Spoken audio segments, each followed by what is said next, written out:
Hola, bienvenidos a La Guía Escéptica, el podcast en el que discutimos temas científicos y ejercitamos nuestro pensamiento racional. Este es un programa promovido por la Sociedad Secular y Humanista del Perú. Les habla Aurora Gutiérrez y conmigo están Víctor García Belaunde. Hola, ¿qué tal? Y Julio Gutiérrez. Hola a todos. Hoy es 8 de enero del 2015 y un día como hoy, en 1942, nació Stephen Hawking, físico teórico, astrofísico, cosmólogo y divulgador científico británico. Uno de sus aportes más importantes fue demostrar que la teoría general de la relatividad de Einstein implica que el espacio y el tiempo tiene que tener un principio en el Big Bang y un final dentro de agujeros negros. Es interesante porque normalmente se pensaba o se hipotizaba que el agujero negro era eterno y no se evaporaba, pero justamente con la radiación Hawking, que descubre, primero teóricamente y que ahí se observa, se confirma que los agujeros negros se evaporan, ¿no? Y que no son eternos. Me parece interesante que personas se cuestionen acerca del origen del universo, ¿no? ¿De dónde provienen todo? ¿Qué hubo antes del universo, por ejemplo? ¿Cómo se inició todo? Son preguntas que uno tiene desde chiquito. Realizando experimentos pueden comprobar o falsear ciertas cosas, ¿no? Lo interesante de Stephen Hawking es cómo se da, no sé si van a hablar, la guerra de agujeros negros, la manera como se interpretaban los agujeros negros. Está por un lado Susskind, que es uno de los que descubre la teoría de las supercuerdas, y Hawking, ¿no? Según Hawking, que la información se destruía a la hora que ingresaba un agujero negro, y según Susskind, que se quedaba de alguna manera, digamos, grabada toda la información por capas conforme caía el agujero negro, ¿no? Y al final, como Susskind, digamos, la teoría que él tenía no violaba la conservación de la energía ni de la información, al final es la que gana. Y Hawking se acerca y le dice: oye, tienes razón, tu explicación es más razonable, más corta, ¿no? Es mejor, ¿no? Y eso es como debería actuar un verdadero científico, ¿no? Que deja de lado las creencias personales uno a veces se encariña con las teorías, ¿no? Pero tiene que aprender a dejarlas de lado si encuentra una mejor explicación. Me parece una super lección de parte de Hawking, ¿no? Ese evento se conoce como la guerra de los agujeros negros, ¿no? Donde públicamente Algo que también me parece genial de Hawking es cuánto le ha dedicado a la divulgación científica. O sea, sin Hawking yo creo que ninguno de nosotros quizás estaría aquí, porque, digamos, es el primer divulgador científico que yo he conocido, por lo menos. Y me parece súper importante esa labor. También va el hecho de que muchas personas dicen que una cosa es ser científico y otra cosa es ser divulgador, ¿no? Como que tu lugar es ser científico y no tienes que estar preocupándote por la divulgación, ¿no? Pero en realidad, ¿quién mejor para divulgar su propia teoría, ¿no? Sobre todo porque muchas de las teorías en general o de los descubrimientos nos llegan tergiversados precisamente por las notas de prensa o por las interpretaciones que hace la gente, los intermediarios entre la teoría y lo que llega al público en general, ¿no? Es cierto, porque a veces las teorías son sumamente técnicas. Requieren, digamos, puede ser mucha matemática o mucha física teórica para poder realmente comprender qué es lo que está sucediendo, pero una persona como Hawking, que domina ya todas esas técnicas, nos puede explicar con ejemplos sencillos qué es lo que está, digamos, en el corazón de cada uno de esos resultados. Claro, y no me acuerdo si fue Feynman que dijo que es que si de verdad dominas un área, debes ser capaz de explicárselo hasta tu abuela, ¿no? La forma en la que le explicas no tiene que ser igual de complicado de la manera en que tú lo conociste. En pocas palabras, las personas que se complican al explicar, en el fondo, lo hacen generando como una especie de cortina de humo porque no saben los procesos al detalle, ¿no?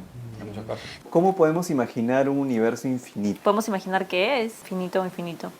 ¿Es el infinito es un concepto real o es un concepto matemático? Yo creo que es un concepto abstracto. El que el infinito sea un concepto matemático que se puede operar y que puede haber infinito menos uno y eso, no quiere decir que sea un concepto real. Yo creo que hay que distinguir acá entre conceptos matemáticos y realidades físicas, ¿no?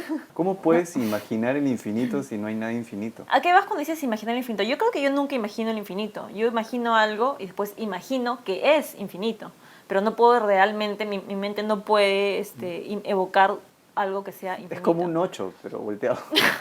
Claro, tú para imaginar cualquier cosa tiene que tener límites, tiene que tener un fin, hay un proceso para aprender, pero si el proceso es infinito, si el fin es inalcanzable, entonces no puede haber conocimiento, o sea, completo de algo que es infinitamente vasto. ¿Cómo imaginas el concepto de infinito? Pues intentando contar los números naturales, ¿no? O sea, el infinito no es algo estático, sino es el camino hacia el infinito lo que se puede imaginar, ¿no? Entonces, lo que yo puedo imaginar, seguir contando los números naturales, mi idea de infinito es precisamente continuar ese proceso, ¿no? Por ejemplo, ¿existe el número más grande? ¿Quieres jugar?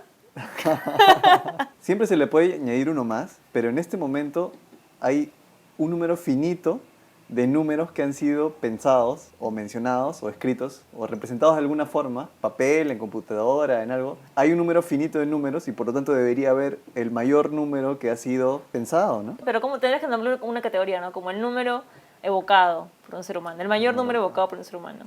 Y te lo dicen y le sumas Y uno claro, y ya sumas está. uno y ya está, y ganas el premio Guinness. Claro, porque hay números que ya no tienen sentido, ¿no? Eso, ¿no? Lo de billions y billions y billions de Carl Sagan supera la cantidad de átomos de este universo, supera la cantidad de posibles universos según la teoría de los multiversos, que habla de 10 a la 500 universos, que es un número bastante, bastante grande. ¿Cuál es la utilidad del infinito en matemáticas? Para hacer cálculo necesitas tener el concepto de infinito. Claro, tú te vas acercando a infinito, ¿no? 1, 2, 3, 4. Pensemos en las inversas de esos números. 1, un medio, un tercio, un cuarto. Cada vez es más pequeño, más pequeño. Y te acercas a cero, Sin pero llegar. sin llegar a ser cero. Con esa técnica de acercarte a un número puedes definir límites, derivadas, y con eso puedes estudiar física. Porque en muchos casos los físicos, lo que me contaba José, que no ha podido venir ahora, a veces cuando los físicos llegan al infinito es porque han cometido un error. Por ejemplo, la velocidad de la luz. Si uno llegara a la velocidad de la luz, tendría que tener masa de energía infinita. Más infinita, claro. Pero eso tiene sentido, en realidad lo que quiere decir es que no se puede. Nunca te va a alcanzar la masa de este universo y de todos los universos para poder... Stephen Hawking también tiene una prueba para demostrar por qué el viaje en el tiempo no existe. Ujú. Entonces es la prueba de la fiesta de cumpleaños, Sí. en la que Stephen Hawking en el 2008 decide hacer una fiesta y una vez que termina la fiesta decide mandar invitaciones para la gente del futuro, para los viajeros del futuro, para que vengan y visiten y participen en su fiesta, ¿no? A la que obviamente nadie participa. Y como nadie participa, concluye que simplemente no existe el viaje en el tiempo porque de otro modo habrían recibido la invitación y habrían venido retroactivamente a participar. Pero podríamos firmar De un hecho- documento ahora mismo, ¿no? Digamos, diciendo que si alguno de nosotros inventa o si algún amigo de nosotros inventa o se inventa en el futuro la máquina del tiempo y saben de este programa, que vengan en este momento, ¿no? Por favor. A esta hora exacta y que se aparezcan y que nos digan que efectivamente la máquina del tiempo existe, ¿no? ¿Y qué opinas, Aurora, de las paradojas? ¿Tú crees que se pueda viajar hacia el pasado?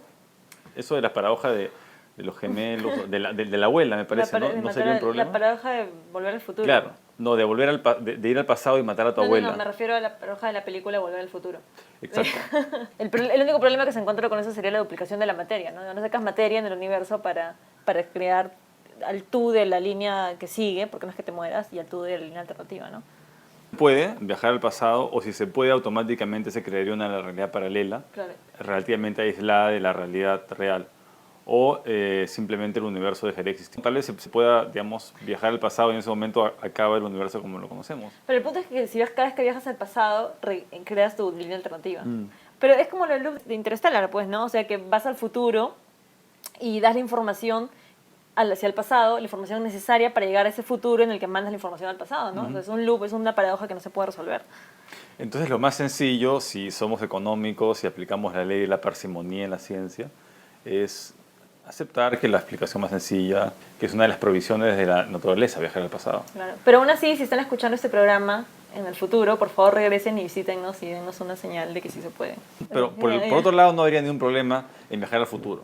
Tal vez pueda haber una máquina para viajar al futuro, o tal vez no se puede hacer algo así como que te meten en un cohete y te dan unas vueltas por algún agujero negro o a una velocidad muy alta, a velocidades casi relativísticas, y de ahí cuando regresas a la Tierra, para ti han pasado, digamos, un año, pero ahora que regresas en la Tierra han pasado 300. Sí, ahí ya no hay paradoja porque sigues siendo tú. O sea, no es que estés regresando, por ejemplo, en estas películas regresas y te ves a ti mismo en el futuro, ¿no? Simplemente No habría problema con porque eso. no hay duplicación de materia. No, para nada. Es- Aparte, si la información solamente va hacia el futuro, no hay ningún problema, porque podríamos traer a un Neandertal, por ejemplo, del pasado, ¿no? Ahora que se ha decodificado el Neandertal, han de hablar del Neanderthal Genome Project, ¿no? No.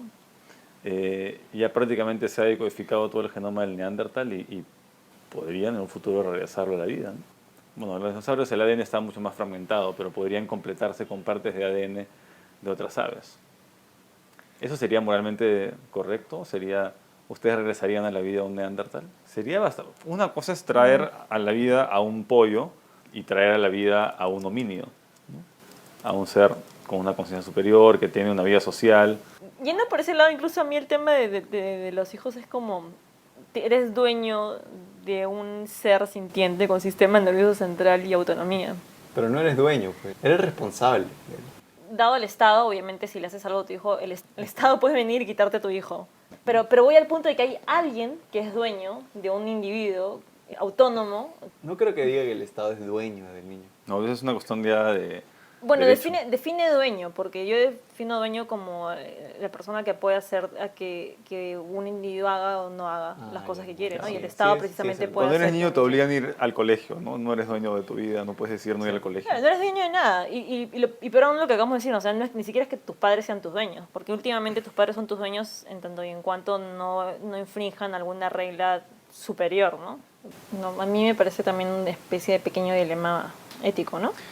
El problema es que es un proceso, ¿no? El convertirse en persona. Yo creo que, claro, obviamente hay que cuidar la vida, sobre todo si potencialmente se va a convertir en una persona, pero es un proceso, ¿no? Tú comparas a un niño con un adolescente con un adulto, ¿no? El cerebro va madurando y se adquieren nuevas facultades, ¿no? Yo no pondría el mismo valor a una persona formada que a un embrión, por ejemplo, ¿no? Entre un perro y una lagartija. Pero yo creo que el perro merece una mayor consideración porque tiene un sistema nervioso más complejo, capaz de recibir una gran variedad de placeres y dolores que una lagartija es incapaz de... Esto puede ser un poco problemático porque te puedes poner a comparar, por ejemplo, un embrión con un perro. ¿no? Pero eso se puede hacer. Peter Singer, por ejemplo, Peter Singer hace. él dice que una vaca Sí. debería tener una mayor consideración que un feto antes de los 3 meses, por ejemplo, ¿no? Que no siente dolor, que no tiene capacidad de conciencia.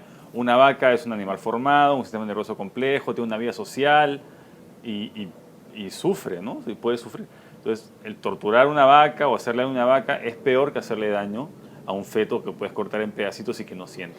Es que precisamente el punto del utilitarismo es reducir el sufrimiento general, sin miramientos de si es un ser por el cual tú sientes aprecio o no, ¿no? Y justo una anécdota de Peter Singer, invitan a tomar el té a una casa británica, la que sea, y esta familia tenía unos perritos, entonces los perros se acercan a Peter Singer y Peter Singer como que les hace asco y los bota porque, de esos perros, ¿no? Y la gente se queda extrañada y dice, Qué raro. pero tú eres Peter Singer, ¿no? Tú deberías amar a los animales. Y Peter Singer explica que él no, él ni siquiera soporta, muchos perros ni gatos no soporta los animales. Ah, qué que curioso. él lo que hace es simplemente lo que él cree es que por más de que no le gusten los animales o por más de que no le gusten ciertas criaturas, no significa que no tengan derecho a vivir sin sufrimiento, ¿no? Entonces, el utilitarismo completamente consecuente es precisamente ese, ¿no? Independientemente de si te gusta o no te gusta, es el sufrimiento puro y duro. Peter Singer es el equivalente a un homofóbico que lucha por los derechos gays, ¿no? Es que precisamente de eso se trata, ¿no? De luchar por, entre comillas, lo que tú consideres que es correcto en general, no por lo que te gusta. Es que es más fácil específico, ¿no? luchar por una causa que te apasiona, ¿no? Que por una causa que te es evidente racionalmente, ¿no? Como es en el caso de Claro, Peter pero Singer. por otro lado, a Peter Singer le apasiona que sea evidente racionalmente, ¿no? Porque la empatía, que es precisamente lo que nos hace sentirnos conmovidos o sentir el dolor de los demás, ¿no? Querer ayudar a los demás, también nos lleva a no querer ayudar a aquellas personas por las cuales nos sentimos empatía, ¿no? Entonces, como tú dijiste, ¿no? O sea, pucha, yo no soy gay, no tengo ningún amigo gay, a mí qué me importa, ¿no? Entonces, pucha, pero sí, yo soy gay, si tengo un hijo gay, entonces sí me importa. Cuando lo racional o lo utilitarista sería precisamente, independientemente de que te guste o no te guste, esa es la cosa correcta de hacer. Pero el utilitarismo creo que es absolutamente racional, ¿ah? Sí. Si tú aplicas, digamos, el principio utilitarista de John Stuart Mill, que postula, él acuña el término, pues, utilitarismo, que la máxima es aumentar la felicidad o placer y disminuir el dolor, ¿no? Y a nivel general, ¿no? Entonces, el intercambio emocional y todo, la empatía, es parte del placer y se debe fomentar. O sea, él no está queriendo, supongo yo, queriendo formar una sociedad de vulcanos en el que todos sean absolutamente racionales, ¿no? Y precisamente al respecto también hay una charla muy interesante de Julia Gelef que se llama The Straw Vulcan. En general se trata de este tropé de que las personas cuando son muy racionales tienen que dejar de lado los sentimientos o dejar de lado pensar empáticamente, ¿no? Spock toma la decisión incorrecta porque falló en anticiparse a la reacción de otros seres Claro. emocionales, ¿no? Cuando una persona racional lo que en realidad hace es entiende que las personas no son carentes de emociones. Un No- error de razonamiento de Spock, porque Spock ahí Ah. no se puso en contacto con su parte ese es emocional el punto. y no tuvo esa información para tomar una decisión racional. Claro, ese es precisamente el punto, que es un tropé que las personas que son racionales no están en contacto con su lado intuitivo emocional, ¿no? Cuando en realidad no tiene por qué ir en contra, incluso mucho del ser racional es precisamente porque quieres optimizar sentirte bien, ¿no? Quieres optimizar tu felicidad o quieres lo que sea, ¿no? No, y la gente racional se toma 1000 licencias, ¿no? Cuando quieren apagan la racionalidad y rompen la dieta o hacen lo que tienen que hacer, ¿no? ¿O tú crees que sea negativo fomentar una racionalidad o un análisis racional de todo? Yo solamente creo que sería negativo implantar obligatoriamente eso, pero difundir no me parece nada. Felizmente que al contrario de los vulcanos funcionan normalmente reprimiendo las emociones, o sea, no están Claro. las reprimen por completo, el ser humano funciona coexistiendo con ellas, ¿no? Y eso es bastante rico porque puede manejar todo el sistema de la parte no verbal, ¿no? Y mantener, ¿no? Toda esta lectura no precisa de las emociones y a la vez que activa la parte racional. Yo creo que lo mejor es eso, tomar una decisión conjunta, ¿no? Y si se puede darle prioridad a la parte racional. Pero tu parte racional cruda no tiene muchos objetivos, ¿no? Es como, es el programa, ¿no? Es el software, pero la parte emocional es para qué usas tu software, ¿no? O sea... Es interesante, eso lo plantea Aristóteles, en la diferencia entre pasión y logos, ¿no? De pathos y logos, o entre razón y emoción o motivación, o la motivación o las emociones son lo que me impulsan a hacer las cosas, ¿no? Puede ser el sexo, la comida, o el querer sobresalir para tener sexo, lo que sea, ¿no? Eso es lo que me impulsa a nivel básico, instintivo, y de ahí construimos lo racional para poder llegar a alcanzar estas metas, ¿no? Entonces pone un poco la idea de Aristóteles de que la pasión es como el motor, un motor de un carro, que se va a estrellar si no tiene un buen timón, y el timón es el logos, es la razón, ¿no? Entonces no tiene todas esas emociones, que sin esas emociones el carro no avanza, o sea, un carro solamente con timón no avanza, un carro solamente con motor se desbarranca. Entonces un carro bien equipado tiene que tener el motor para que tengan la potencia emocional de hacer las cosas y el timón bien puesto para dirigirse, que es la racionalidad. Entonces, pero el que va en el timón tiene que ser la racionalidad, creo yo. Me parece genial esa metáfora porque es tu racionalidad debe guiar a tus emociones. Uno no piensa en estas cosas. Hay un par de papers que me cambiaron, entre comillas, mi modo de ver de la felicidad como algo activo, ¿no? O sea, uno tiene que buscar ser feliz de modo activo. Yo creo que aplicar la racionalidad para ser feliz de modo activo es algo completamente válido, ¿no? Uno de esos papers fue, If money doesn't make you happy, then you probably aren't spending it right. Es como, si el dinero no te hace feliz, es porque probablemente no lo estás gastando de la manera adecuada, ¿no? Que es básicamente el hecho de que el dinero sí te puede hacer feliz, simplemente tienes que saber optimizar cómo usar tu dinero, ¿no? Parte de esto es gastar en experiencia en vez de gastar en cosas, ¿no? Porque obviamente las experiencias son las que te hacen feliz, comprar regalos a la gente, lo cual son cosas obvias, ¿no? Pero obviamente es un paper con estudios y todo sobre cómo optimizar y puedes practicar el ser feliz o puedes practicar esos skills que te pueden llevar a ser feliz, ¿no? Optimizar pequeñas cosas en tu vida puede incrementar bastante tu felicidad. Claro. Como esos hacks.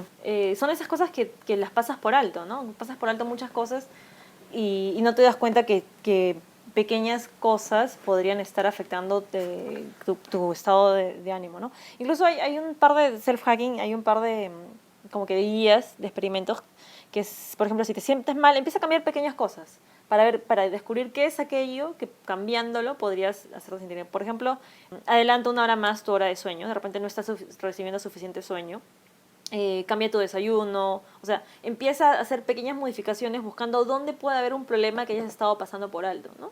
Hace poco también salió un estudio sobre cómo tu flora bacteriana intestinal afecta tu estado de ánimo, ¿no? Que son cosas que la gente pasa por alto porque cree que hay algo más, ¿no? Que no es materia, pero en realidad todo es materia, o sea, puede ser un día que estés de mal humor porque te comiste algo que te cayó mal, o se te bajaron los niveles de azúcar, ¿no? Y es lo que estábamos hablando la vez pasada también de la suerte, O te viene ¿no? la regla. O te viene la regla, sí, es verdad.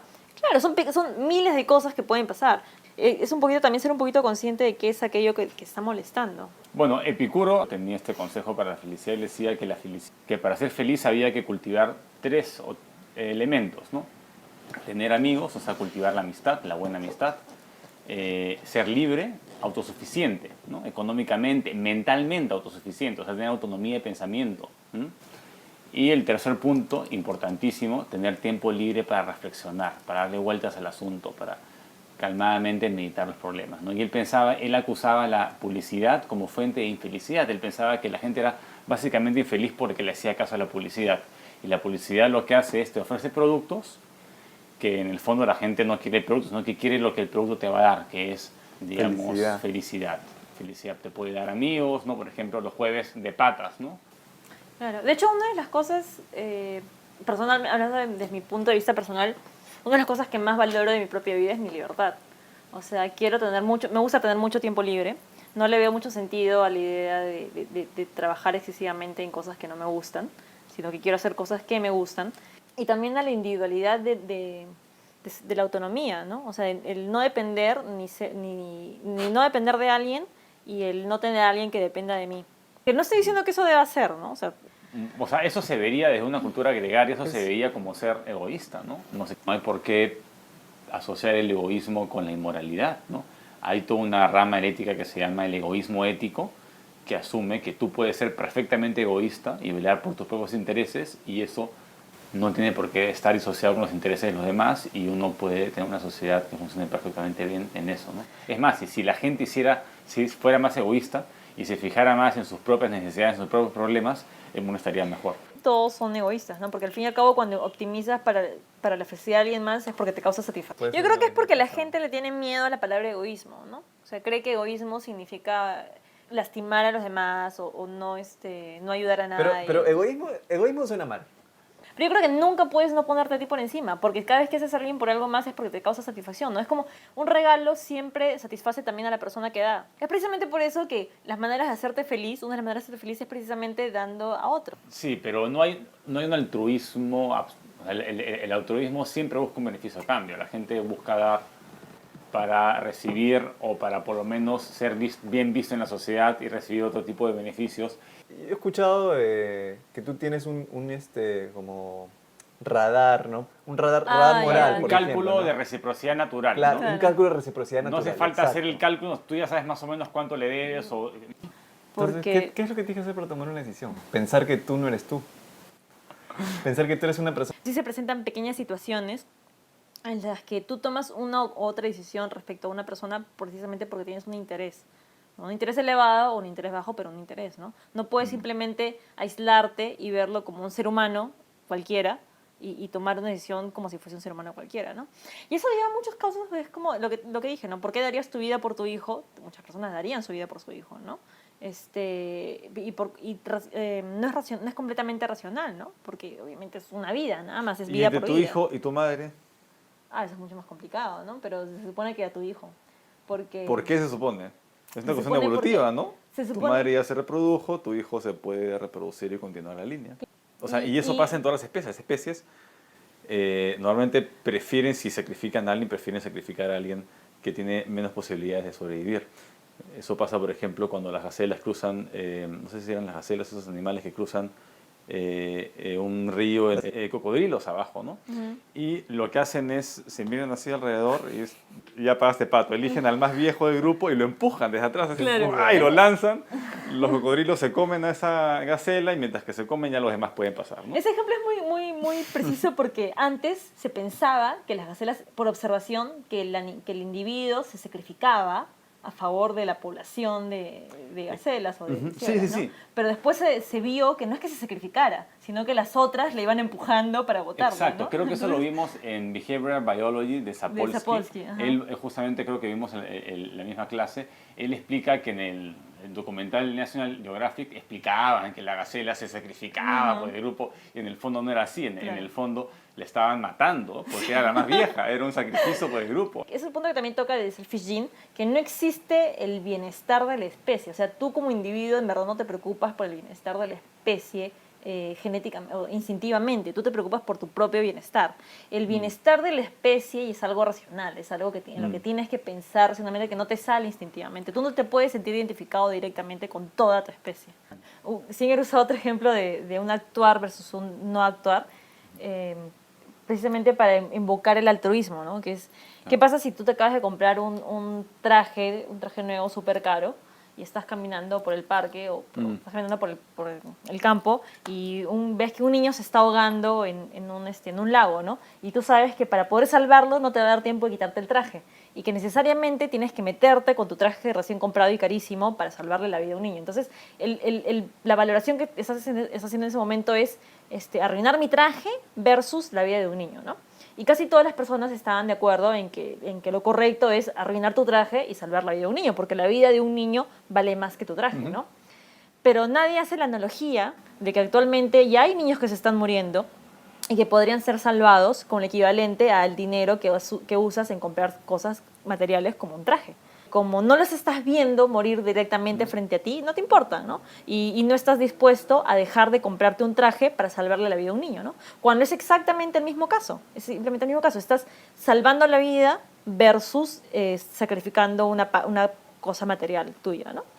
Es un fenómeno ético interesante, ¿no? Uno le da importancia a lo cercano de acuerdo a tu círculo concéntrico, ¿no? Le llaman círculos concéntricos de responsabilidad social, ¿no? Donde tú estás al centro y las personas más cercanas normalmente son familiares y así los vecinos, de ahí, digamos, los que vienen en tu propia ciudad, de ahí los de otro país y de ahí los que vienen en la China, pues qué importa, ¿no? Se pueden morir 1000 chinos o 10.000 chinos de igual el día de mañana y no vas a perder el sueño. En cambio, si se te muere tu hija, es una tragedia. ¿Por qué? Porque está muy cerca tu círculo de responsabilidad. Por eso que funciona como lo del traje, ¿no? Que lógicamente, oye, pues cada uno debería dar 300 soles o 300 dólares, no sé, al mes, pero que después de traje y salvas una vida. Claro, ¿no? que es exactamente lo mismo, porque la valoración y el cálculo es exactamente igual, ¿no? Uno de los primeros libros que a mí me impactó o me enseñó sobre esas cosas es un libro de un zoólogo llamado Desmond Morris, que se llama El Zoo Humano. Entonces, ¿El mono desnudo? ¿No? El mono desnudo también. Es el Zoo Humano, el modo desnudo, también tiene la mona desnuda y tiene un montón de libros de colección, ¿no? Sí, tiene un montón de... Pura de pornografía.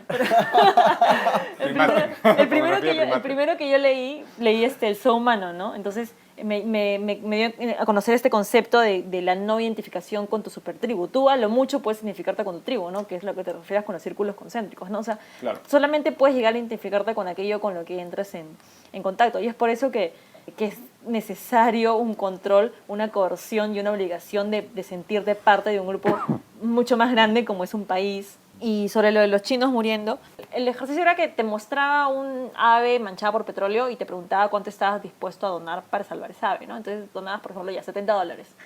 Y te mostraba 2 aves. Y por 2 aves ya $75. Y por 3 aves, 76. Y por 4 así. Y es que una vez que llegas ya a 100 aves, ya no donabas más. O sea, la cantidad de dinero que estás dispuesto a dar por un número excesivo no va a subir. Es más, empieza a bajar. Porque ya no genera impacto, ¿no? Entonces el ser humano solamente dona todo de aquello que le genera impacto. Si no te genera impacto, no. Y ya no te sientes entras, movido. son muchos. Para que Claro. entren en tu círculo concéntrico de responsabilidad. Igual UNICEF sabe perfectamente eso, ¿no? Entonces, más impacta la imagen de un niño atemorizado y los programas que funcionan son los programas donde tú adoptas un niño o una familia, Claro. entonces recibes alguna comunicación, o sea, puede vivir en África, pero gracias al correo es como si estuviera al costado de ti, porque sabes todo del niño y todo, puedes donar, ¿no? Pero si te piden donar al niño abstracto, se va a repartir en un poste que va a ayudar a varios niños, la gente no dona. Claro, ¿no? Y justamente en el libro El Secreto hablan sobre la ley de la atracción, que significa que lo similar atrae a lo similar. Lo que quiere decir que manteniendo pensamientos positivos atraerás lo positivo. Esa es la enseñanza del libro El Secreto. En el libro indican, por ejemplo, que uno puede comer lo que desee y mantener su peso mientras mantenga pensamientos de tu cuerpo perfecto. Por ejemplo, y dan anécdotas, ¿no? Un niño creó la figura de una pluma en su mente y le puso marcas únicas para asegurarse de que cuando la vea, la había traído. Unos días después, a la entrada de un rascacielos en Nueva York, encontró la pluma que había imaginado. Era idéntica a la pluma que había imaginado con todas sus marcas correctas. Ahora está encaminado a crear cosas más grandes. Un tipo de anécdota que está en Hay el que libro El imaginar Secreto, ¿no? una pila de plata para el programa. Un velociraptor. Otro ejemplo, ¿no? La gente que piensa, siempre encuentro estacionamiento, porque está pensando positivo y está trayendo estacionamientos a su vida. Bueno, sobre lo del niño es precisamente el sesgo de no darte cuenta en todas las veces en las que falla, ¿no? Y solamente notar los aciertos y dejar de lado los... Sesgo de confirmación. ajá. Exacto. Yo tengo una anécdota que te conté una vez, que yo estaba en explanada del Parque de la Exposición y estaba viendo tocar a Frágil. Entonces yo pensé, y esto lo recuerdo clarito porque es mi sesgo de confirmación, y yo pensé clarito, dije, sería bien bacán que Yes toque acá, porque Frágil me hizo acordar a Yes. Sería chévere que Yes toque acá. Y Claro. pasó un año y Yes tocó ahí. Y fuimos Claro. al concierto y estuvo. Fue una profecía. Claro, pero ¿cuántas veces has dicho algo parecido y no...? Que yo recuerde, no. Ese es Pero este precisamente el que punto, no que no recuerdas lo que recuerdas, piensas. exacto, que no recuerdas Deberías las veces en anotar las todo que lo que no. piensas. Recuerdan que quería instaurar esta parte de las apuestas, que si estás completamente seguro de que algo va a pasar, tienes que apostar al respecto, ¿no? Y creo que es algo que también puedes hacer contigo día a día, ¿no? Incluido el hecho de que, sí, si salgo en 5 minutos voy a llegar de hecho a tiempo, ¿no? Y no llegas, dijiste, ¿no? Que es también la manera en la que funcionan las predicciones de los astrólogos y los clarividentes en general, ¿no? Que la gente recuerda solamente los aciertos y deja de lado los ciertos. Recordar los errores. Entonces. Notar los errores que cometemos, ¿no? Sí. Una vez también leí un ejercicio, cuando regreses y repases una escena en la que hayas cometido un error, en vez de pensar en lo que debiste hacer correctamente, piensa en proceso lógico mental que debiste hacer para tomar una decisión correcta. O sea, en vez de decir, pucha, no debí ir o sea, tenías 2 lugares a dónde ir, ¿no? Y elegiste ir a A y no elegiste ir a B. Dije, pucha, debí irme a B. En vez de eso, tienes que regresar al punto en el que tomaste la decisión y pensar cuál debió ser tu proceso de pensamiento para tomar la decisión correcta. Sentirte simplemente un remordimiento y rumiar sobre tu remordimiento de lo que debiste hacer y no hiciste, y corregir simplemente un patrón mental, ¿no? Porque las decisiones que tomamos son decisiones porque tenemos patrones ya pavimentados mentales, ¿no? Entonces lo que tienes que hacer es decirse, pucha, sí, debí ir. En vez de eso tienes que regresar y decir, ¿qué estuve pensando para tomar esta decisión? ¿Qué debo cambiar en mi camino de pensamiento para tomar decisiones correctas en adelante? Es ¿no? excelente. Y a veces incluso no tienes que cambiar nada y simplemente te ha pasado lo mal por el de la autoridad. En vez de asignar tanta culpa a lo que debió ser, lo debiste hacer, asignar a las circunstancias, ¿no? Que pueden ser circunstancias internas de tu proceso mental o circunstancias externas que no puedes cambiar, ¿no? Ahora, sentirse ¿A agradecido, quién? O sea, agradecido a personas y agradecido simplemente. Yo creo que el sentirse agradecido es sentirse a gusto, pues, ¿no? Algo así. Estaba pensando también, eso de los sentimientos es bacán. Estaba pensando, hace poco salió una noticia de un perrito que acompañó a una partida de exploradores en un juego como The Amazing Race o algo así. Se encontraron un perrito y le dieron de comer y el perrito lo siguió por toda la carrera y estuvo con ellos. ¿Qué sentimiento, o digamos, si tuvieras un humano que hace eso, qué sentimiento crees que tendría? Un sentimiento de Bueno, que- pero ¿lo siguieron alimentando o no? Supongo que sí. Entonces el sentimiento mayor es el sentimiento de supervivencia, ¿no? Si acá hay comida, contacto, obviamente me uno al grupo para... Pero el agradecimiento en general... Bueno, pero, ¿agradecer a quién, no? Pero, bueno, puedes agradecer a tus padres, a tus hermanos. o simplemente sentirte agradecido. Eso, ¿no? yo estaba tratando de sentirme agradecido ayer, justamente después, porque dije, agradecido, pero agradecido a qué. Y entonces, me puse a pensar. Entonces, ¿tú te sientes agradecido por qué, por ejemplo? Y yo digo, pucha, he comido una piña, he comido piña y estaba rica. Pero ¿a quién le debo haber comido esta piña, no? Bueno, A Jesús. No, a ¿Jesús los, que está cosechando la piña? a los agricultores A los que agricultores. domesticaron la piña. Ya, ustedes se van por ese lado y yo cuando lo pensé me fui por otro lado. ¿Por Porque dónde? Que está por el lado muerto, que ¿no? yo pagué la piña. Ah, entonces te agradeciste No, a ti pero un mismo. ratito, pues. La saqué del cajero automático. Pero alguien hizo el cajero automático. Y alguien puso la plata en el banco, digamos. Hizo la transacción. O sea, hay un proceso Claro, casi claro, hay infinito. muchos de- engranajes. Yo creo que yo a eso lo llamo felicidad. O sea, es cuando siento como Creo que un felicidad. pequeño ¿Usar rush. cajeros? Sí. Y que haya trabajo bien invertido. No, es ese sentimiento de ser agradecido, es como sentirte como que bien con el mundo o lo que Estar sea. contigo misma. Claro, y con todo en realidad. O sea, y yo digo, sí, estoy feliz.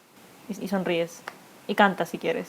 Y bailas, así que nadie te está viendo. Dicen que escribir cartas de agradecimiento a alguien te hace sentir mejor. Porque el ser humano tiende a humanizar todo, pues también, ¿no? O sea, entonces, tendemos a personificar absolutamente todo.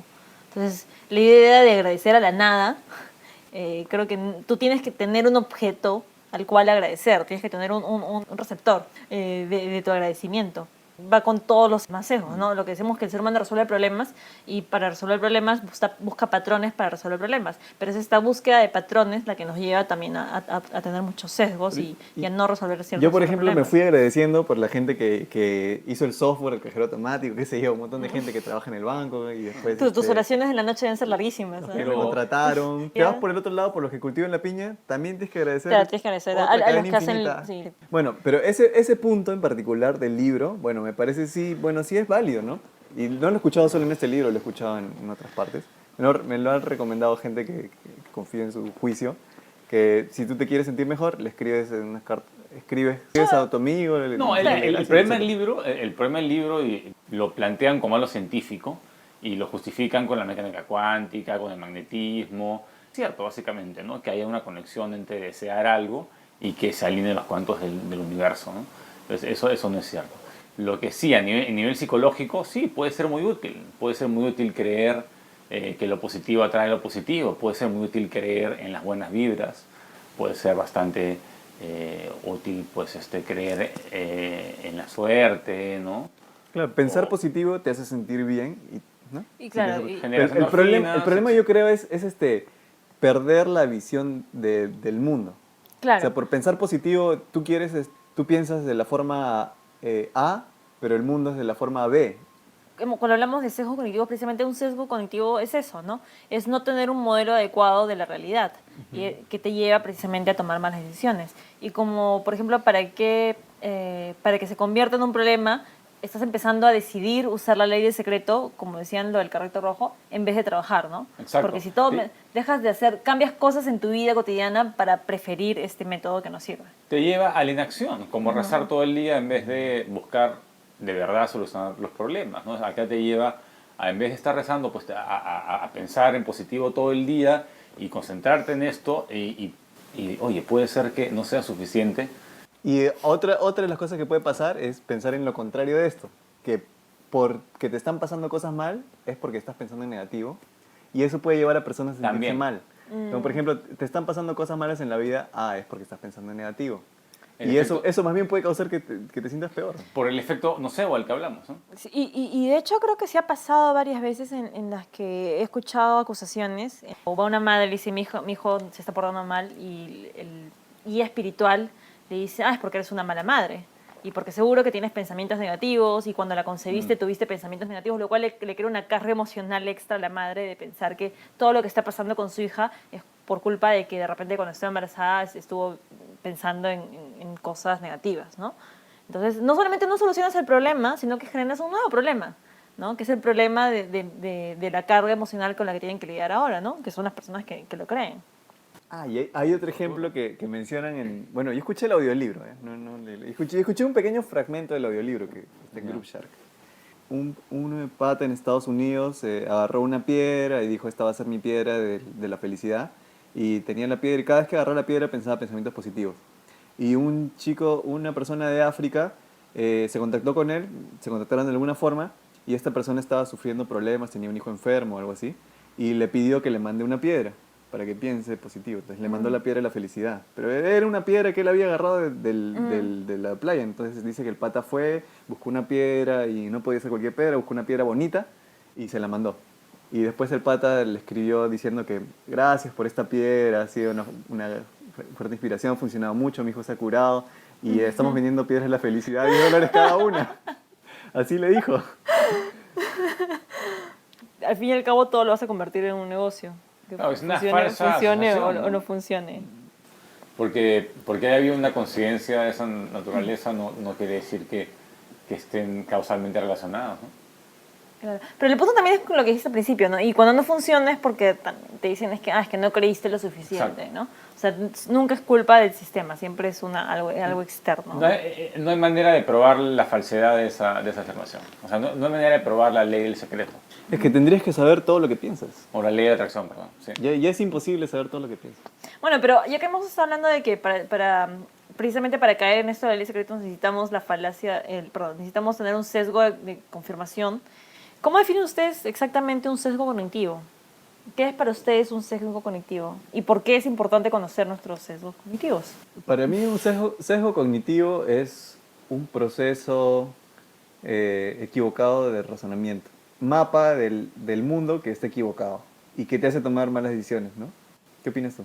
Sí, yo también estoy más o menos de acuerdo, ¿no? Yo al principio iba a decir que era una percepción equivocada de la realidad, pero en realidad creo que la percepción no siempre es lo equivocado es la manera en que procesas esa percepción, ¿no? Tú puedes ver una persona muy bonita o muy fea y esa es la percepción, eso no está cambiando. Lo que va a cambiar es el juicio de valor que hagas a raíz de esa percepción, ¿no? Que eso puede ser lo equivocado, ¿no? Que añadas elementos que no tienen absolutamente nada que ver con esa percepción. Y de nuevo, claro, nos conviene liberarnos de cuantos sesgos cognitivos tengamos o sea posible para poder tomar buenas decisiones y para no basar nuestras decisiones en cosas que no existen en la realidad. Un efecto en psicología se llama el efecto de halo, que está relacionado al sesgo cognitivo, ¿no? Uno tiene, y no sé, le gustan las personas altas, ¿no? Entonces la persona es alta y ya automáticamente tiene que ser inteligente y lo ve más guapo, y etcétera, ¿no? Entonces se da lo que se llama el efecto de halo, ¿no? Que a partir de tú tienes un sesgo, dices ya, ¿no? Todas las personas altas tienen que tener estas otras características, ¿no? Y todas buenas. Entonces apenas se identifica esa característica, actúa el efecto de halo y la persona aparece, ¿no? Con un halo de bondad, ¿no? Completamente cubierta por este sesgo, y te puede estafar y puede prácticamente manipularte, y tú no te vas a dar cuenta porque solamente estás viendo lo que quieres ver porque es alto. Claro. Y existe el mismo sesgo, el opuesto, ¿no? Ahorita no recuerdo cómo se llama el opuesto del efecto halo, que es que si es una persona baja de estatura, le vas a asignar un montón de cualidades negativas, ¿no? Y a la que simplemente no lo compruebas, simplemente en el momento en que aparece esa persona, el solo hecho de tener una característica le incorporas ya las otras características. Sí, es cierto. Pero muchos de estos sesgos, por ejemplo, tienen un asidero en la realidad. Es como, por ejemplo, yo ya no quiero tener hijos biológicos en general. Pero estaba pensando que mucho de la atracción física que existe entre los seres humanos son porque son rasgos de salud, son rasgos que te indican qué tan saludable es una pareja como potencial dador de genes para tu prole, ¿no? Lo que sea. Estaba pensando, pero una persona que ya no quiere perpetuar, o sea, ya no quiero buscar la salud de esa manera, como que en rasgos secundarios, que es una explicación paralela para la belleza. Entonces, no podría, por más que sea consciente de eso, sobreponerme a no sentirme atraída por cosas estéticamente. Por más que no sea algo una finalidad que busques conscientemente, vas a seguir sintiendo el sesgo, ¿no? Vas a seguir sintiendo, pero tienes que Sobreponerte. Pero por otro lado, regresando a lo que estamos hablando al principio de la racionalidad versus la emoción, yo creo que necesitamos emitir juicios, ¿no? O sea, de los juicios de valor se trata lo que queremos o no queremos hacer, ¿no? O sea, si yo veo la realidad absolutamente tal y como es y solo veo materia y no me siento atraída absolutamente hacia nada, ni me siento repudiada por absolutamente nada, podría llevarme a no tener un estímulo para actuar. Y el problema con los sesgos es que sí fueron útiles en algún momento, me imagino. Por eso Claro, los tenemos. Claro. Pero el problema es que ya no son útiles ahora. Ya no son, exacto. En el presente. Uh-huh. Es como lo que les decía del halo, ¿no? El efecto halo, obviamente, ¿por qué te vas a sentir atraída a una persona atractiva y repudiada por una persona poco atractiva? Uno, bueno, aparte de la reproducción genética, porque de repente no necesariamente lo quieres como pareja, pero es más probable que sea rankeado en una sociedad gregaria como tenemos, es más probable que una persona atractiva tenga un mayor estatus social, ¿no? Pero también nos dice un poco de la salud de los genes, ¿no? Por ejemplo, la simetría, ¿no? La simetría y también los rasgos secundarios, ¿no? Porque obviamente heridas o manchas que quedan son manchas de haber tenido enfermedades en etapas primarias de tu vida. Por ejemplo, los pavos reales, ¿no? ¿Qué indica la cola de un pavo real? Porque la cola de un pavo real es la cosa más estúpida del mundo, en el sentido de que... No para las hembras. En el sentido de que, claro, es bonito, pero te corta movilidad, te hace visible a los predadores. Entonces, precisamente es un rasgo secundario desarrollado para un pavo real para decir lo siguiente, ¿no? Entre comillas. Tengo tan buenos genes y soy tan fuerte que puedo darme el lujo de desarrollar un rasgo secundario que me pone en peligro. Por lo tanto, soy un buen dador genético. Eso es un contrario. Es un contrario. Si con esa cola sobrevive, claro, yo me quiero reproducir. Exacto. Y ya descubrimos cuál es la pick-up line de Víctor. Ya saben, inténtalo. Nos cuentan. No, eso se llama, la cola es producto de la selección sexual, ¿no? Que es un tipo de selección natural, pero igual, por ejemplo, el pene del macho también se piensa que es, digamos, el más grande de los penes de todos los primates, justamente por selección sexual, porque a las hembras les gusta un pene más, ¿no? Por ejemplo, ya yendo al caso de los humanos, después se da el hecho de los sobreestímulos, ¿no? Por ejemplo, ¿por qué al ser humano le gustan los pechos grandes? Es porque precisamente es un rasgo de fertilidad y todo eso, ¿no? Como nos guiamos por sobreestímulos que no existen en la naturaleza, ¿no? Piensen en los senos más grandes que han visto jamás en su vida. Esas cosas no son naturales. Pero es como comer una torta de chocolate. Esa cantidad de azúcar, grasa y harina no existe en el mundo real. Entonces, cuando tu cuerpo lo encuentra, se vuelve loco y dice, tengo que aprovechar esto que porque... ¿Explica la obsesión por los senos grandes? No, Y eso las explica, cirugías plásticas. eso explica la También, obsesión o sea, por los sobreestímulos, ¿no? O sea, Claro, la las mujeres ya perfección... están con la columna mal, pero quieren, ¿no? Igual no les importa el peso, póngame más. Es porque simplemente es el sobreestímulo. Entonces, y se da en todos niveles, ¿no? Incluso de algo tan básico como el maquillaje. Yo no estoy diciendo que el maquillaje sea malo, pero es precisamente eso, es la exageración de la perfección. O sea, si un rostro simétrico es una muestra de fertilidad, entonces afinando los rasgos secundarios de fertilidad va a ser una muestra aún más elevada y aguda de fertilidad, ¿no? O sea, si la curvatura de tus cejas en una mujer indica que eres fértil, entonces te depilas las cejas hasta dejar solamente la línea de la curvatura que va a indicar que eres recontra fértil, ¿no? ¿Y saben algo de la teoría de por qué somos monos desnudos, según Sí, mi favorita es la del mar. Que, el por estima ejemplo, acuático? Sí. Que hemos pasado por una etapa acuática. Hemos pasado por una etapa Acuática. acuática después de ser primates, Sí. como los Y Atlantis. una de las... Es una pseudociencia, es una Claro, ciencia. sí. Se llama Una de la teoría del estima acuático. Y una de las pruebas, entre comillas, es que por eso los vellos de tu espalda tienen esa como de afuera hacia adentro, ese camino de afuera hacia adentro, porque precisamente estaban formados cuando nadabas por el... Claro. Yo no tengo pelos en la Por espalda. eso que solamente tenemos, por eso que hemos perdido el pelo, porque cuando de todos los primates fuimos los únicos que nos adaptamos al mar y pasamos un tiempo en el mar, digamos, comiendo peces, qué sé yo, y por eso que perdimos el pelo, ¿no? Y a lo de regresar ya nos quedamos sin pelo, ¿no? Entonces eso explica que no tengamos pelo según la teoría del sistema acuático. Pero Otra. hay dos teorías que me parecen interesantes. Una es la transpiración, ¿no? Parece que es mucho más fácil ventilarse, ¿no?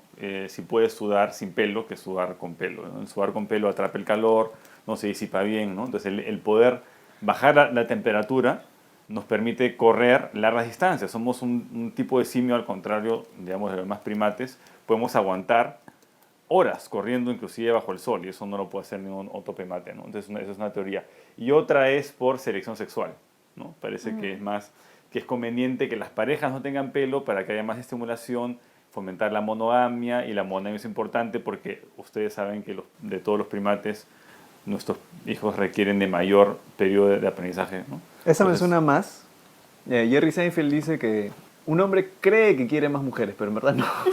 ¿no? No quiere más mujeres. Es que no quieres más, quieres variedad. El fenómeno de la pornografía y el internet es que también es otro sobreestímulo, pues no hay tanta variedad, hay tanto que tu cerebro lo que quiere es como que emparejarte con absolutamente todo porque hay demasiado. Claro. Y si tan Todo- solo pudiera... Claro, tu bisabuelo no ha visto tantas mujeres así tan hermosas Claro. en Y en tan poco tiempo y tan, O y tan- tan tan- fácil acceso, ¿no? claro, y tan, tu tan sistema... dispuestos sexualmente. Y claro, y tu como sistema tú no lo en- puede computar y tú dices, si tan solo pudiera dejar esperma en cada una de ellas, mis genes... Pero lo mismo pasa en todo, ¿no? Lo mismo pasa con el azúcar, por ejemplo. Ok, vamos a jugar ciencia ficción. En este juego expongo 3 datos o noticias, 2 de las cuales son verdaderas y una es falsa. Y ustedes tienen que considerar cada una de ellas para determinar cuál es la verdadera. El día de hoy no tenemos tema. 1. En Moldavia se celebra la fiesta de Navidad el 8 de enero, un día como hoy. 2. En India han encontrado un feto dentro de un hombre cromosómicamente hombre. Y 3. Un nuevo estudio confirma que los antitranspirantes sí causan cáncer de seno. A ver, yo... la primera no tengo idea sobre Moldavia. Sí, ¿por qué no? ¿Por qué no la Navidad? Porque no, no veo por qué no puedan celebrarla otro día. La última, no sé, me parece haber escuchado algo que al bloquear, digamos, la transpiración, puedes interferir de alguna manera con, digamos, tal vez algún órgano y causar cáncer, puede ser. Y la de un feto cromosomáticamente hombre, no me parece que, porque para tener un feto medianamente viable, o sea que ya ha crecido un tiempo, se requiere de un ambiente para que ese feto se desarrolle, ¿no? O puede desarrollarse en cualquier parte. Pensaría que tal vez el ambiente requiere de genes para que haya estructuras que están en el cromosoma X que no tiene, ¿no? Entonces, Víctor, ¿crees que la 2 es la falsa? Ujú. Julio. Yo no sé nada de ese país. ¿Cómo se llama el país ahora? Moldavia. Moldavia. No sé dónde queda. Moldavia, oficialmente República de Moldavia, en moldavo rumano, República bla, bla, bla. Es un país sin litoral ubicado en Europa situado entre Rumania al oeste y Ucrania al norte, este y sur. Lo que me viene a la mente es que en Rusia, por ejemplo, Papá Noel se viste de azul, si no me equivoco. ¿Puedo cambiar? No. Es que no sé. La intuición me dice que la 3 es falsa, pero... ¿Te podemos permitir un cambio? ¿Se puede o no? de No sé por vida? cuáles son las reglas, no tengo idea. Ya que estamos empezando, vamos a hacer un cambio, pero es tu cambio de por vida. Sí, claro. Ya, ok. Ya. Cambio. Cambio. ¿A cuál cambias? Aprovechando las probabilidades de que cambiar es mejor. A la 3. Creo que la 3 es falsa. ¿Por qué? Porque tengo la intuición de que es falsa. Pienso que es algo que tú creerías, me parece demasiado cliché. Me parece algo que he escuchado antes. Y no tengo, en realidad no he leído nada científico al respecto, pero es algo que la gente cree. A ver, Julio. A ver, Moldavia, ¿no? Sí. Bueno, Bajada de Reyes se celebra el 6 de enero, si no me equivoco. Ujú. Y supuestamente en Bajada de Reyes nació Jesús, ¿no? Se celebra el 6 de enero. la No, Bajada de no, Reyes. porque estaba ahí, porque es el día que llegaron los reyes. No, claro, Pero los Jesús reyes llegan nació por el nacer Jesús. 25, creo, Ya. supuestamente, y los reyes llegan después del nacimiento con los claro, regalos. Claro, están Ah, En la siguiendo Bajada la de Reyes. estrella. Entonces, en países como en España, los regalos se reparten en la Bajada de Reyes. ¿No? En Navidad simplemente Porque, es- claro, llegaron con regalos. Claro. ellos. celebran todo, pero los regalos son con los reyes. Ah, Cuando eso llegan tiene los sentido. regalos, tiene un poco más de sentido. Eso tiene sentido. Sobre el feto dentro del hombre. Bueno, lo que he escuchado es que han encontrado fetos dentro de mujeres que viejas que no sabían que estaban embarazadas y han estado embarazadas por mucho tiempo y después de ese tiempo encontraron fetos. Algo así he escuchado. Por otro lado, hay una película donde Arnold Schwarzenegger está embarazado. Esa es prueba de que eso es plausible, claro.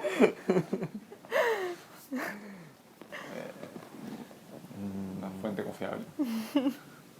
Es difícil de imaginar, no sé, ni siquiera me lo puedo imaginar. ¿Más que el ¿En qué, infinito? en qué parte del hombre estaría el feto? En la barriga, pero en la barriga hay ácidos que supuestamente digieren cosas que están en la barriga.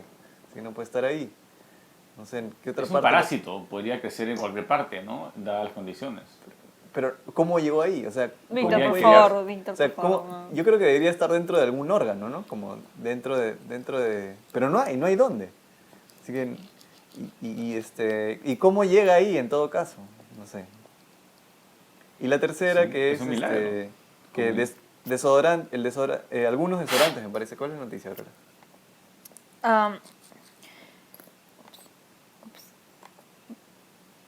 No sé, un nuevo estudio confirma que los antitranspirantes sí causan cáncer de seno.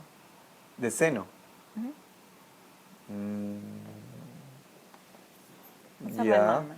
Bueno, yo puedo creer que algunos sí, porque de repente tienen sustancias, no sé, pues cancerígenas, ¿no? Yo creo que eso puede ser verdad para mí. Entonces, ¿cuál es la Entonces, falsa? yo digo la 2. La 2 es la falsa.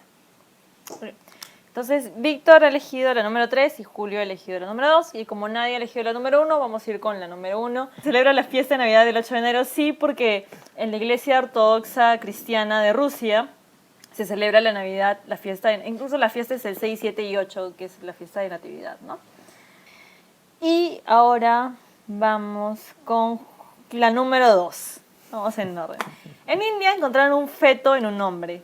Sí, es una anomalía llamada fetus in fetu. Ah. El fetus in fetu, gemelo parásito o mellizo parásito, que es una de las teorías de cómo surge, es una formación humanoide creada por accidente cuando en la formación del cigoto no se termina de formar el gemelo y te quedas con tu gemelo malvado, ¿no? Entonces, este caso sucede en uno de 500.000 nacimientos y básicamente lo que tienes ahí es un humano no desarrollado. O sea, fueron concebidos al mismo tiempo Ya, y uno quedó dentro de otro. Ya, hay dos teorías. Una, que es esa de ahí, y la otra, que simplemente es un teratoma desarrollado. como que unas células que se empiezan a replicar como un tumor, ¿no? Que se replican fallidamente. Nada más. Interesante. Y ahora sí vamos con la número 3, que un nuevo estudio confirma que los antirespirantes sí causan cáncer de seno, y en realidad casi todos los últimos estudios precisamente se han basado en no en negarlo completamente, porque obviamente esas cosas no las puedes negar completamente, pero sí en no tener datos suficientes, información suficiente que corrobore el hecho de que los antitranspirantes o desodorantes causan cáncer de seno, ¿no? Que es una creencia popular arraigada en para algunas personas, ¿no? Que se genera mucho la creencia de que no se debe usar antirrespirantes porque eso impide, es una teoría que eso impide el flujo normal o la excreción por tus glándulas sudoríparas, lo cual genera que se acumule una especie de tóxico. Yo ya he escuchado, ¿no? Que a la hora de que tú poner sobre todo esos que son como una pasta que pegas, ¿no? Como el etiquet, evita que transpire, ¿no? Y como no puedes sudar, eso genera un... Claro, que es alguna especie, sí. Entonces, sí, esta vez el ganador es Víctor. El justo ganador de ciencia ficción, sí. Pero no los voy a volver a mirar mientras ustedes estén hablando, porque creo que eso influye, ¿no? Bueno. Pero bien vaga esa proposición, los antitranspirantes, porque todos son diferentes, me imagino, ¿no? Sí. O sea, algunos podrían causar, otros no, Claro, por diversas razones. Sí, de nuevo por eso es que los estudios no se basan en decir definitivamente no, sino no hay evidencia que concluya que sí. Bueno, ahora vamos a dar la respuesta del acertijo del programa pasado. En el camino de la iluminación llegas frente a 2 puertas. En cada una de las puertas hay un guardia que sabe qué puerta lleva a la iluminación. Uno de los guardias siempre miente y el otro siempre dice la verdad. Tienes permitido hacerle una sola pregunta a cada guardia que puede ser contestada con sí o no. ¿Qué preguntas debes hacer para encontrar el camino de la iluminación? La solución del problema es el siguiente. Tenemos 4 casos. El primero es te acercas a uno de los guardias y le preguntas si el mentiroso es el que está cuidando el camino de la iluminación. Entonces le preguntas al guardia le preguntas, ¿es el mentiroso el que está cuidando el camino de la iluminación? Si dice que sí, ¿qué significa? Si dice que sí y él es el que está cuidando, esa sería la puerta. Esa sería la puerta del camino de la iluminación. Sí. Pero si dice que sí y es el que está mintiendo. Es el que está mintiendo. Si dice que sí y es el que está mintiendo, significa que la respuesta es no. Y por lo tanto esa sería la puerta. Entonces esa sería la puerta. Segunda, vas y le preguntas a uno de los guardias. El mentiroso no está cuidando el camino de la iluminación. Es básicamente exactamente lo contrario, ¿no? Solamente que en este caso el no implicaría sí y el sí implicaría no. Y bueno, y los otros 2 casos que también son los contrarios es decir la misma pregunta pero al revés, ¿no? Es decir, es el honesto el que está cuidando el camino de la iluminación, lo cual implicaría que es el mentiroso el que no está cuidando el camino de la iluminación, ¿no? O sea, son simplemente las negaciones de los casos. Y esa sería la respuesta del acertijo. Bueno, y ahora vamos con el nuevo acertijo. Es el acertijo de los sombreros. Tú y N personas son prisioneros. Mañana en la mañana todos serán puestos en fila y les pondrán un sombrero en la cabeza a cada uno. Los sombreros serán negros o rojos y no necesariamente iguales en número. Quiere decir que puede haber más sombreros negros que rojos o al revés, ¿no? Una vez que estén todos en fila, vendrá un guardia y te pondrá una pistola en la cabeza. Puedes ver los sombreros de los otros, pero no el tuyo. El guardia te preguntará de qué color es el que tienes puesto y si no aciertas, te mata. Para resolver este acertijo tenemos 2 reglas. Primero, no puedes mirar hacia atrás, solamente hacia adelante. Y segundo, no puedes hacer ningún tipo de inflexión con la voz. ¿Cómo puedes saber de qué color es tu sombrero? No hay problema. Ahora, antes de terminar, y ya que estábamos hablando de Stephen Hawking al empezar, Víctor, ¿nos querías comentar un poco de uno de los libros de Stephen Hawking? Sí, el libro El Gran Diseño, que lo pueden conseguir acá en el Crisol. O comprarlo pirata, aunque no podemos recomendar eso en el programa. O descargarlo. Tiene varias afirmaciones interesantes en términos generales. Plantea, comenzando el libro, que la filosofía está muerta, ¿no? Y dice que, digamos, quienes descubren ahora cosas en la naturaleza son los científicos y no son los filósofos. La filosofía es muy especulativa y todo, y puede ser fuente de inspiración, pero en la práctica los que, tienen la antorcha del descubrimiento son los científicos, ¿no? Porque tienen este método que se une mucho más poderosa, ¿no? Otra afirmación que hace también interesante es que el universo pudo haber sido creado de la nada. Él dice, porque existe una ley como la gravedad, el universo puede y no hay ningún problema de que haya sido creado de la nada, ¿no? Entonces no hace falta, dice, no hace falta un creador para crear el universo, así como las partículas aparecen, ¿no?, en el vacío, igual el universo pudo haber sido creado de la nada como un evento cuántico, ¿no? Hay el capítulo, uno de los más interesantes es el capítulo 3, el que más me gusta es qué es la realidad. Y él aborda este gran problema de la ciencia, que es cómo o sea, la ciencia supuestamente estudia la realidad, ¿no? Pero ¿qué es la realidad?, ¿no? ¿Puede haber una realidad objetiva? ¿Es la realidad siempre subjetiva? Lo que plantea acá Hawking es que ya no importa definir, digamos, qué es la realidad. Ya no importa llegar a un concepto, digamos, verdadero de qué cosa es la realidad. La realidad ahora es irrelevante. Lo que importa es cómo organizar los estímulos que recibimos de esta supuesta realidad para construir un modelo que supuestamente la represente. Entonces la discusión ya no tiene que ser ontológica sobre qué es la realidad en sí misma, sino tiene que ser sobre qué modelo construimos para entender lo que observamos, y esos modelos tienen que competir. Entonces él plantea una definición que es el realismo dependiente del modelo. Entonces él es realista en el sentido de que piensa que la realidad existe, pero la realidad existe o es manifestación de estos modelos, o se puede entender mediante estos modelos, que son los modelos científicos, modelos o teorías científicas, ¿no? Entonces la ciencia funciona de esa manera, construye modelos o teorías y hace que compitan unas con otras, y la última teoría va a ser el mejor modelo de la realidad, pero no va a ser una copia de la realidad, es un modelo, ¿no? El modelo puede ser arcilla, puede ser un modelo matemático que va a representar una realidad, pero no va a ser la realidad en sí misma. Claro, entonces va no solo a la corrección de la representación de la realidad, sino a la utilidad de la representación. Entonces, lo que importa es la utilidad que le das, ¿no? O las predicciones que puedas hacer, ya que estamos hablando de ciencia, ¿no? Las predicciones que puedas realizar a raíz de un modelo adecuado. Y también plantea que la mentalidad para armar esos modelos es determinista. Es importante asumir, o sea, no parece que, y eso es una de las críticas también del libro del gran diseño, es que en la visión científica no hay espacio para el libre albedrío, ¿no? El libre albedrío vendría a ser una ilusión. Es un nombre que ponemos para un mecanismo que no entendemos, que es la complejidad de nuestras decisiones, etc., ¿no? Pero no somos más libres de lo que es una bacteria de reproducirse. Claro. ¿Están de acuerdo? ¿No se deprimen? El karma. No, a mí no me deprime. ¿No los carmea un poco? Yo creo que yo eventualmente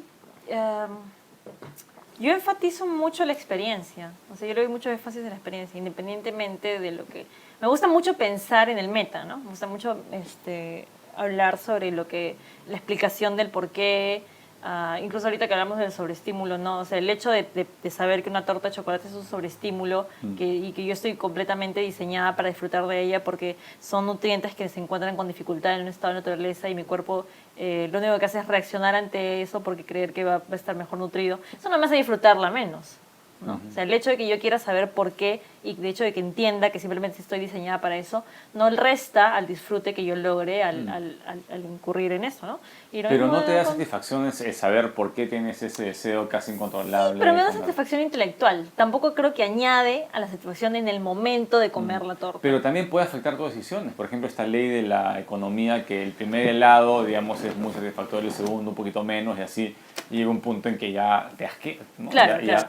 Y eso te lleva... genera al contrario, genera displacer, ¿no? Claro, eso te lleva a no comprar un exceso de helados. Ok, vamos a cerrar con la cita racional de hoy. Preguntarse qué había antes del Big Bang es como preguntarse qué hay al norte del Polo Norte. Stephen Hawking. Así concluye la tercera edición de la Guía Escéptica, un programa promovido por la Sociedad Secular y Humanista del Perú. Pueden escribirnos con sus respuestas al acertijo, comentarios, críticas o correcciones. Nos vemos la próxima semana. Al Facebook. Pueden buscarnos en Facebook como Guía Escéptica o en nuestro blog de WordPress como guiaescéptica.wordpress.com o pueden mandarnos un correo a guiaescéptica@gmail.com. Y nos vemos la próxima semana con la cuarta edición de la Guía Escéptica. Chao, muchas gracias por escucharnos. Agradecido. Estoy agradecido con que nos hayan escuchado y nos vemos en la siguiente. Sí, por favor, síganos, bájense los audios y escríbanos por Facebook. Chao. Chao.